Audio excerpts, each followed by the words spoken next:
ചോദ്യം, ദേശീയ മനുഷ്യാവകാശ കമ്മീഷൻ്റെ ആപ്തവാക്യം എന്ത്? ഉത്തരം, സർവേ ഭവന്തു സുഖിന.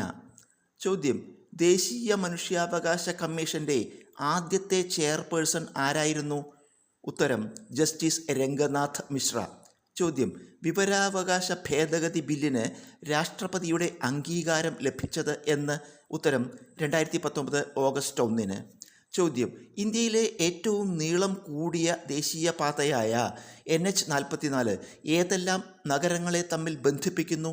ഉത്തരം, ശ്രീനഗറിനെയും കന്യാകുമാരിയെയും.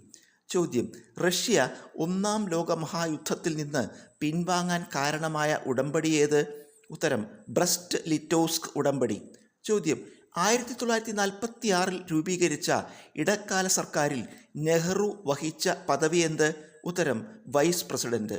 ചോദ്യം, ഇന്ത്യയിലെ GST കൗൺസിലിൻ്റെ അധ്യക്ഷൻ ആര്?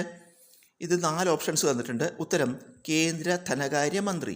ചോദ്യം, അമോണിയ വ്യാവസായികമായി നിർമ്മിക്കുന്ന രീതി വികസിപ്പിച്ച ശാസ്ത്രജ്ഞനാര്? ഉത്തരം, ഫ്രിറ്റ്സ് ഹേബർ. ചോദ്യം, ട്രാൻസ്ജെൻഡർ സമൂഹത്തിനായി നടപ്പാക്കിയ തുടർ വിദ്യാഭ്യാസ പദ്ധതി ഏത്? ഉത്തരം, സമന്വയ. ചോദ്യം, കേരള അഡ്മിനിസ്ട്രേറ്റീവ് ട്രിബ്യൂണലിൻ്റെ ആദ്യ ചെയർമാൻ ആര്? ഉത്തരം, K. ബാലകൃഷ്ണൻ നായർ. ചോദ്യം, ഏത് സംരംഭത്തിൻ്റെ ഭാഗ്യചിഹ്നമായാണ് ഫിബോ എന്ന കടുവയെ തിരഞ്ഞെടുത്തത്? ഉത്തരം, K ഫോൺ.